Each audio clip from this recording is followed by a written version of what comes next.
चलो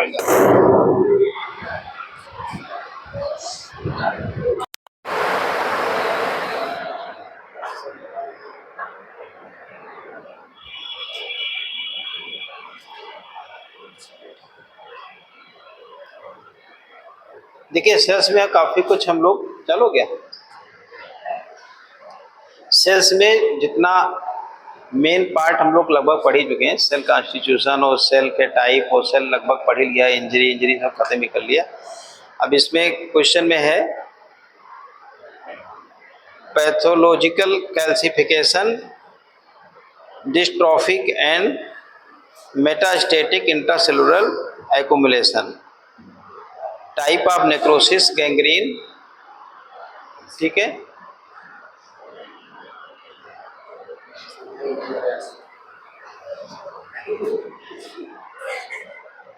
बताइए क्या हो गया।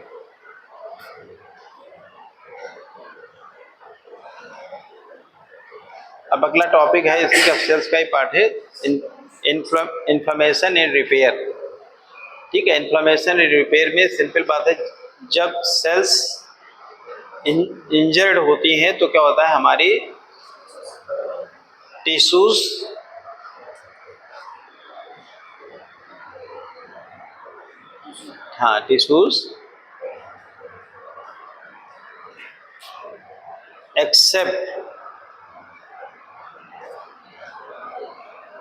टिश्यूज एक्सेप्ट क्या करते हैं, जब इंजर होते हैं तो उससे फाइट करते हैं, तो एक्सेप्ट करते हैं जो चारों तरफ उनके क्या होता है, लिक्विड होता है।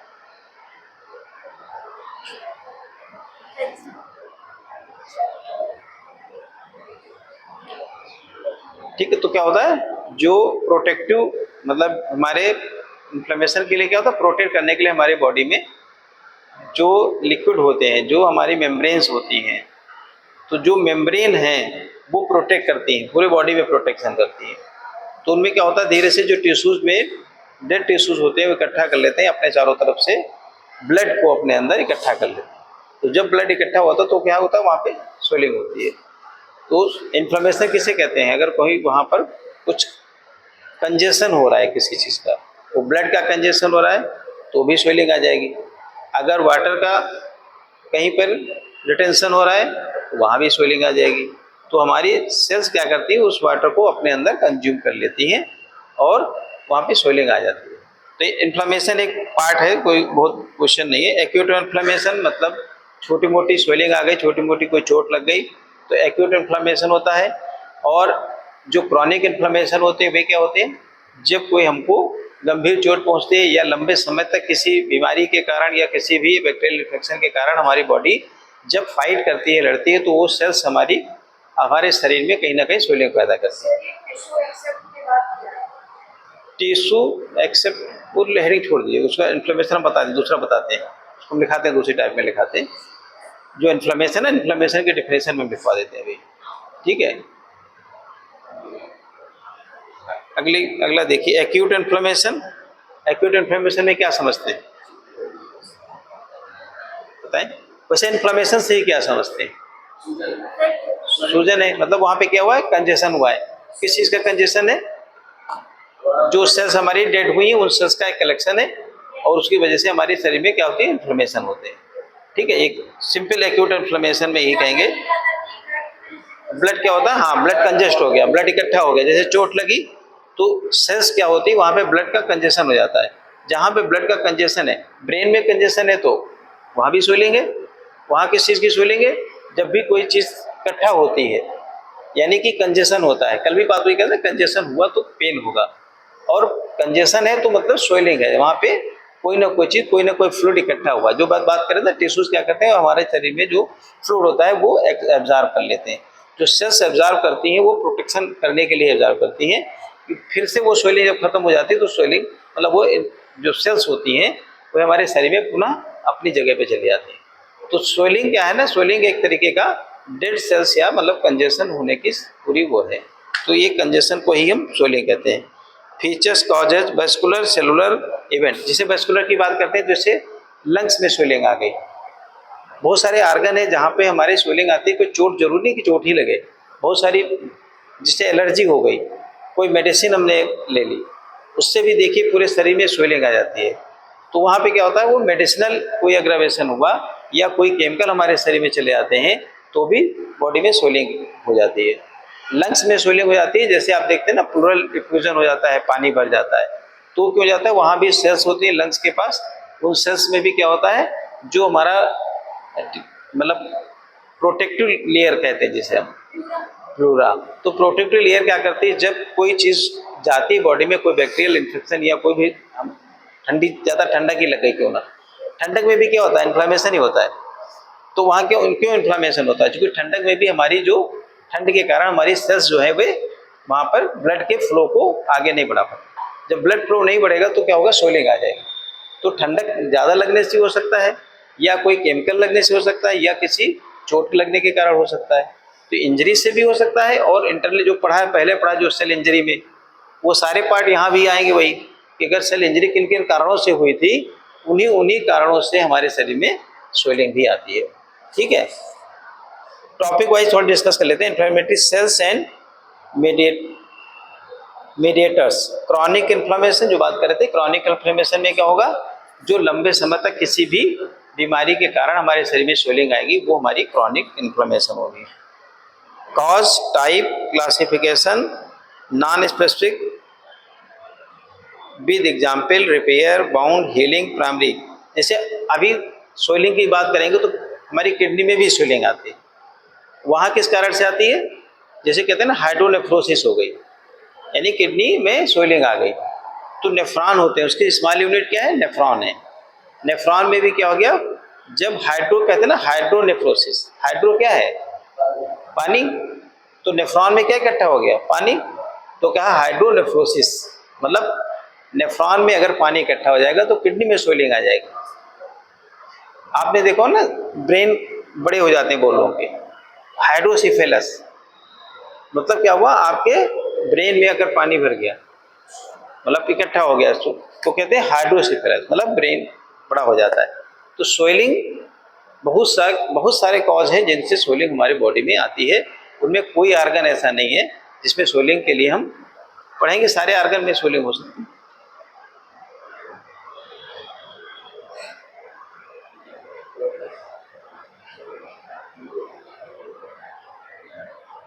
Healing in specific site including bone healing, जैसे हड्डियों में भी जो स्वेलिंग आती है, कहते हैं ना हड्डी में चोट लग गई तो वहाँ भी स्वेलिंग आएगी, तो उसको क्या करते हैं, कुछ समय के लिए हम रिलैक्स छोड़ते हैं, जिससे कि हमारी बॉडी उनको रिपेयर करने के लिए जब टाइम होता है उसमें रिपेयर करके उसको सही कर लेती है। ठीक है, तो इन्फ्लामेशन हो गया, chronic inflammation, type of classification, non specific with example, repair bound.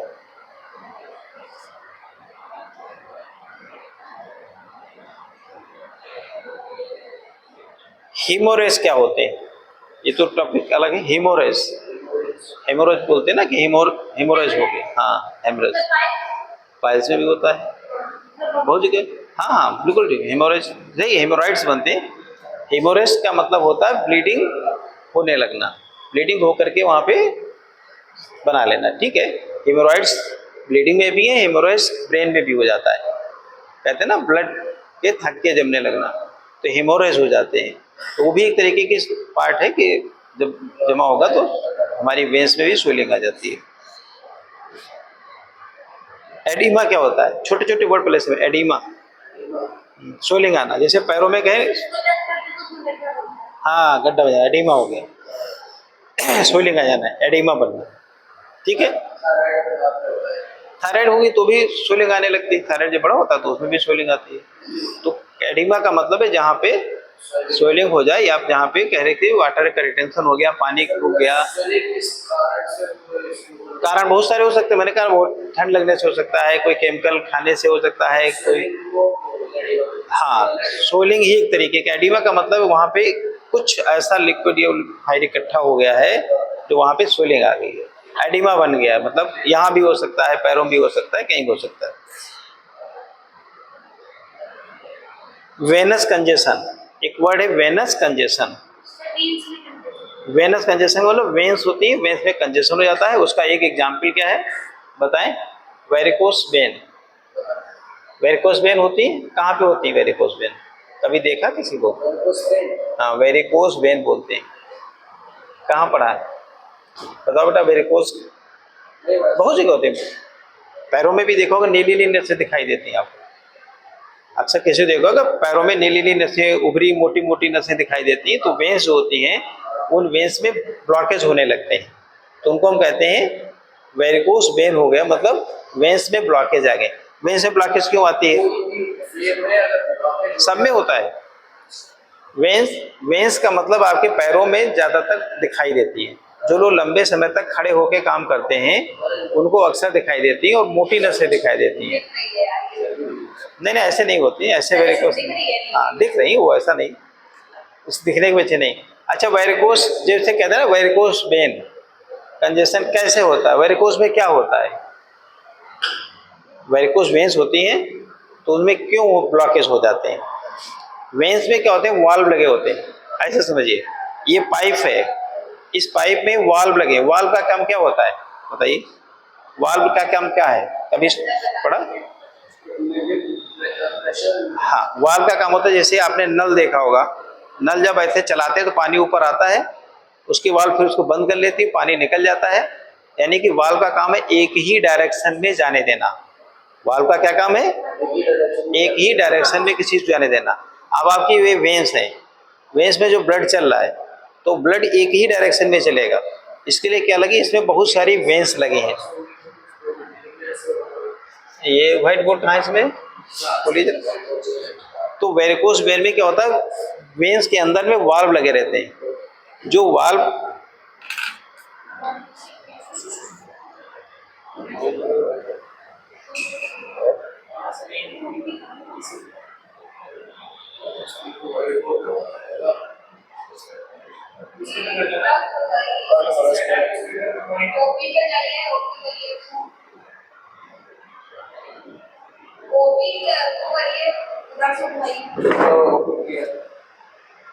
ये पीसी जहाँ लिखा हुआ है ओएस है, ओएस।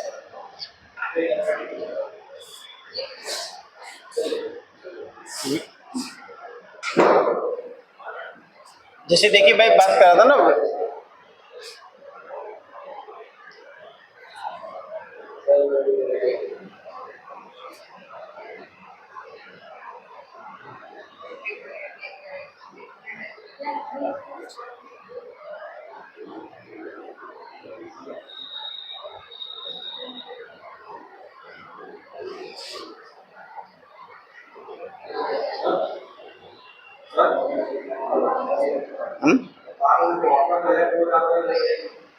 क्या चीज?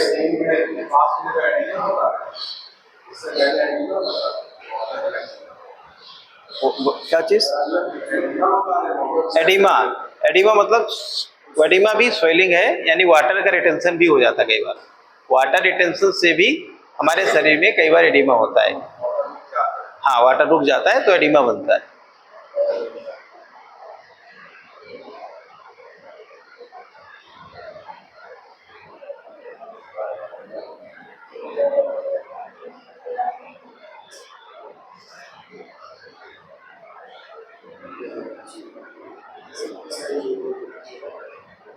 अच्छा, जैसे इन्फ्लेमेशन हो गया तो कैसे ठीक हो जाएगा? अपने इम्यून सिस्टम से भी हमारा स्वेलिंग हमारी खत्म हो जाती है। कई बार होता है हम कुछ नहीं करते हैं, धीरे धीरे धीरे धीरे स्वेलिंग खत्म हो जाती है। जो बात कर रहे थे हम लोग, कह रहे थे कि वेन्स होती है हमारी, जैसे वेनस कंजेशन की बात कर रहे थे। वेनस कंजेशन पूरी बॉडी में कहीं भी हो सकता है। वेनस कंजेशन मतलब वेन्स, वेन्स में कंजेशन होना। तो वेन्स आप जानते हैं, दो तरीके से पढ़ा होगा, आर्टरीज पढ़ी होंगी, वेन्स पढ़ी होंगी। वेनम कंजेशन में क्या होगा? जो हमारी वेन्स हैं, उन वेन्स में अगर आप देखें ना तो हमारे ऐसे, आप समझिए ऐसे होता है। हाँ जी। अब मैं ये कह रहा था कि ब्लड क्या होता है? एक ही डायरेक्शन में चलता है। अगर ब्लड इस डायरेक्शन में जा रहा है तो अब ये ऐसे नहीं जाएगा, इसको डायरेक्शन एक ही होना है। देखो बेटा, कुछ पढ़ रही क्या? तो इसमें क्या देखते हैं, वाल्व लगा देते हैं, जैसे ऐसे वाल्व लगे रहते हैं, ऐसे वाल्व लगे हैं, ऐसे वाल्व लगे हुए, ऐसे वाल्व लगे। अब ब्लड जब चलेगा तो क्या करेगा? ये वाल्व ऐसे पुश हो जाएंगे, ऐसे ठीक है। ये वाल्व क्या हो जाएंगी, ब्लड ऊपर से आया तो ये वाल्व पुश हो जाएंगी और ब्लड निकल आएगा, ये पुश हो जाएंगी वाल्व ब्लड निकल आएगा, पुश हो जाएंगी। अब जैसे कोई दब गई वेन, ऊपर की तरफ जाना होगा तो ये वाल्व क्या करेंगे, इसको पैक कर देंगे, यानी ब्लड ऊपर की ओर नहीं जाएगा। तो जो वेरिकोस डेवलप होती है वो इसलिए डेवलप होती है, जैसे यहाँ पे धीरे धीरे इनके ऊपर क्या हो गया, कोई ना कोई टॉक्सिन्स आता जा रहा है, कोई गंदगी आती जा रही, कुछ होता जा रहा है। अब ये क्या हो गया, ये यहाँ पर ये बंद हो गया पार्ट, ये पार्ट बंद हो गया, ये पार्ट बंद हो गया। अब ब्लड को तो निकलना है, अब वो निकलेगा तो क्या करेगा, इसको एक तरीके से प्रेशर देगा, किसको, इस वाल्व को। जब ये प्रेशर यहाँ देगा तो क्या होगा, देखो ये उठे हुए दिखेंगे ऐसे, ब्लड तो फिर निकल जाएगा ऐसे। ये फिर यहाँ पे ब्लड आएगा, यहाँ पे कम स्पेस बचा, तो जब कम स्पेस बचेगा तो धक्का मार के निकलेंगे तो ऐसे निकलेंगे। तो ये वेन्स क्या होती हैं, आपकी उभरी उभरी उभरी उभरी वेन्स दिखती हैं। और आपके पास अक्सर पेशेंट आएंगे, क्योंकि ये आपके फिजियोथेरेपी का पार्ट है, क्योंकि वेरिकोस वेन का इलाज दवाओं से जल्दी होता नहीं है, इसमें एक्सरसाइज और इसमें आपकी थेरेपी ही काम करती है। तो इसलिए वेरिकोस वेन के पेशेंट आपको खूब मिलेंगे, ठीक है। तो ये वेन्स, अब इन्हीं में कंजेशन अगर हो गया तो इसी के कहते हैं ना कि कंजेशन हो गया तो वेरिकोस वेन डेवलप हो गई। हीमोरॉइड जैसे बनाते हैं तो कैसे बनते हैं हीमोरॉइड, कोई भी वेन्स अगर हमारी ऐसे है, अगर ये फट गई है तो यहाँ पे क्या हीमोरॉइड हो गया, कहीं ये फट गई तो हेमोरॉइड्स बनते हैं, जैसे हेमोरॉइड्स बन जाते हैं, कहते हैं ना इंटरनल हेमोरॉइड्स हैं, एक्सटर्नल हेमोरॉइड्स हैं। ये पाइल्स की बात कर रही थी, तो ब्लीडिंग है, नॉन ब्लीडिंग है, हेमोरॉइड्स दोनों तरीके के बन जाते हैं। तो जो वेन्स होती है ना, ऐसे ये वेन्स आपके शरीर में ऐसे, ये वेन्स है, ये स्टूल पास होता है। अब इस वेन्स में क्या हुआ, यहाँ पे कंजेशन आ गया, अब ये क्या होगा, यहाँ पे धीरे धीरे यहाँ से ब्लीडिंग होना स्टार्ट हो जाएगी, ये हेमोरॉइड हो गया। जो फट गई वेन्स हैं वहाँ पे एक हेमोरॉइड बन गया, धीरे धीरे धीरे धीरे वो एक तरीके से कहते हैं ना टाइट एक बड़ा पार्ट बना लेता है, तो वो वहाँ पर दिखता रहता है। प्रेशर कभी भी लगेगा तो क्या होगा, हेमोरॉइड फट जाएगा, फटेगा तो ब्लीडिंग हो जाएगी। तो हेमोरॉइड ऐसे ही हेमोरॉइड्स बन जाते हैं, ठीक है। जैसे वेन आपने पढ़ी, वेन्स में कंजेशन हो गया, वेन्स में कंजेशन हो गया तो ब्लड रुकने लगा, यानी कि कई बार वेन्स फट भी जाती है, कई बार वेन्स से ब्लीडिंग होने लगती है। गैंग्रीन जैसे एक वर्ड था, ये क्वेश्चन आपके बनेगा मतलब पूछा जाता है। गैंग्रीन में भी क्या होता है, जब हमारी सेल्स होती हैं, जितनी भी सेल्स हैं, जहाँ पे भी कोई हमारे जिससे घाव हो जाता है तो वहाँ पे ऑक्सीजन जिससे नहीं पहुँचेगा जिस पार्ट में, वे सेल्स हमारी क्या होती है, डेड होने लगती हैं। तो यानी ऑक्सीजन की कमी जिन सेल्स में हो जाती है, वो घाव जो होते हैं, वो वॉन्ड्स कभी ठीक नहीं होते हैं, तो उनको कहते हैं गैंग्रीन हो गया, यानी काटना पड़ेगा। वो पार्ट उतना इनएक्टिव हो गया, जिस पार्ट में ब्लड नहीं पहुंचेगा उस पार्ट को हम क्या करेंगे, बेकार हो जाएगा। तो गैंग्रीन जब डेवलप होती है तो वहाँ पे जो ऑक्सीजन की कमी होने लगती है उस पूरे पार्ट में, यानी एक तरीके से कोई भी बॉडी में कोई भी चीज़ जिसको ऑक्सीजन नहीं मिलेगा वो पार्ट हमारा बेकार हो जाएगा। यानी जिन सेल्स को ऑक्सीजनेटेड ब्लड नहीं मिलेगा वहाँ पे ब्लॉकेज आने लगते हैं, तो जहाँ ब्लॉकेज आने लगेगा वहीं धीरे धीरे आर्गन खराब होने लगेगा, जिससे डायबिटिक फुट हो जाते हैं। डायबिटिक फुट में भी क्या एक तरीके से पैर काटना पड़ता है, कहते हैं कि यहाँ ब्लड की सप्लाई नहीं जा रही, क्यों, क्योंकि शुगर होने से शुगर वहाँ पे जमा होते होते जो सेल्स होती हैं वो हमारी डेड हो जाती है। अब उन डेड सेल्स में जब ब्लड नहीं पहुँच रहा है तो ऑटोमेटिक वहाँ पर क्या हो जाएगा, जैसे डायबिटिक फुट में भी गैंग्रीन जैसी स्थिति हो जाती है। तो आपका नेक्रोसिस आएगा, गैंग्रीन आएगा, वेनस कंजेशन है, इन्फ्लेमेशन है, ये सारे क्वेश्चन मतलब जो बन रहे हैं इसमें यही क्वेश्चन है, उनकी छोटी छोटी डिफिनेशन है। और नोट से ले लीजिएगा, तो मैं से दे देंगे, उसे पढ़ लीजिएगा। फिर इसमें है थ्रोम्बोसिस है, थ्रोम्बोसिस में भी क्या होता है, ब्लड क्लॉट का बनना। ब्लड क्लॉट अगर प्लेटलेट कम है तो क्या होगा, ब्लड क्लॉट आसानी से नहीं बनते हैं।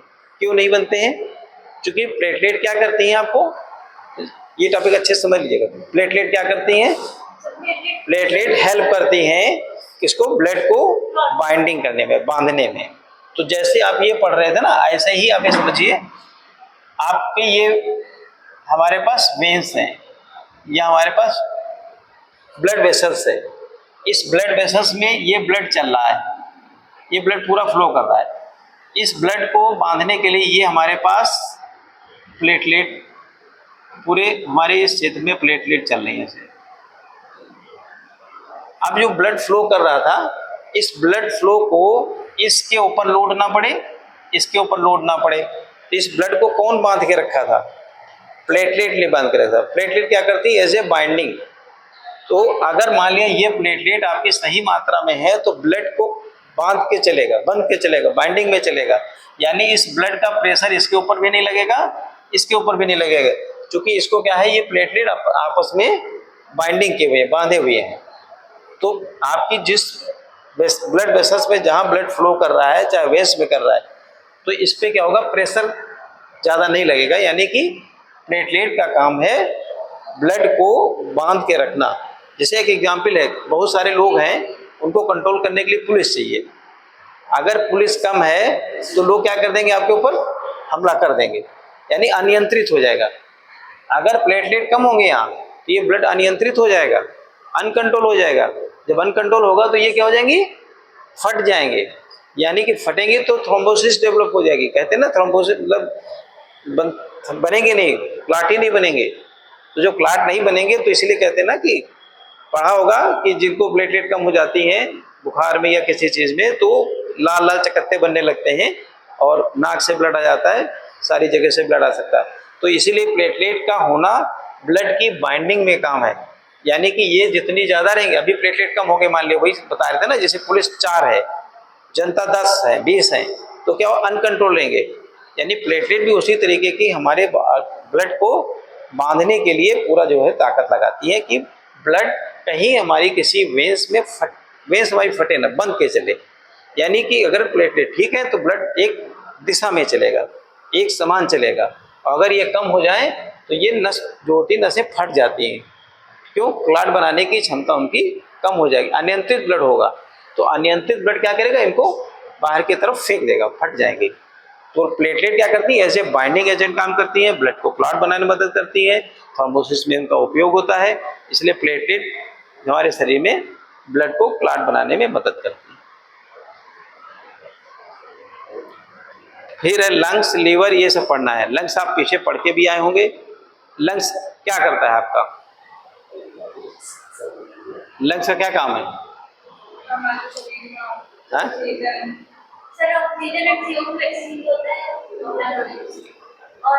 लंग्स क्या करता है? रेस्पिरेशन का प्राइमरी ऑर्गन है, ठीक है, हाँ ठीक है, प्राइमरी ऑर्गन है। इसका बेसिक काम क्या है? अगर गोल ऑफ गोल ऑफ अगर लंग्स की बात करें तो 2 ही काम करता है। वो ऑक्सीजन को लाता है और CO2 को बाहर निकालता है। यानी पूरे प्रोसेस में अगर देखें तो लंग्स का काम है हमारी सेल्स को, टू सेल क्या बोलते हैं, ऑक्सीजन प्रोवाइड टू सेल। दूसरा क्या वर्ड है, carbon dioxide liberate from tissues या सेल, जो भी कहते हैं।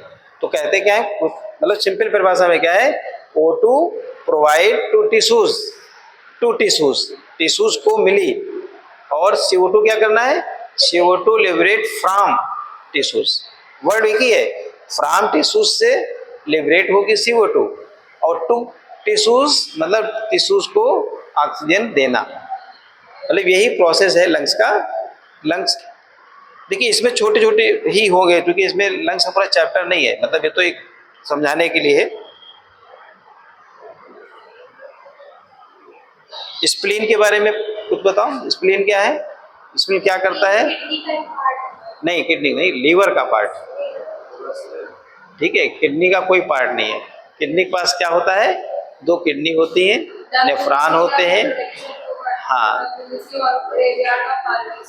ग्रेबार्ड, मतलब ये सफाई करने का एक तरीके से काम करता है। मतलब किसी ब्लड जो आता है, जी क्या, हाँ किडनी आ जाएगी, ठीक है, स्प्लीन भी। और प्लेटलेट को रेगुलेट करने का काम भी स्प्लीन का ही है। स्प्लीन जब हमारा गड़बड़ होता है तो प्लेटलेट भी हमारी कम होने लगती है। प्लेटलेट का पूरा रिलेशन स्प्लीन, लंग,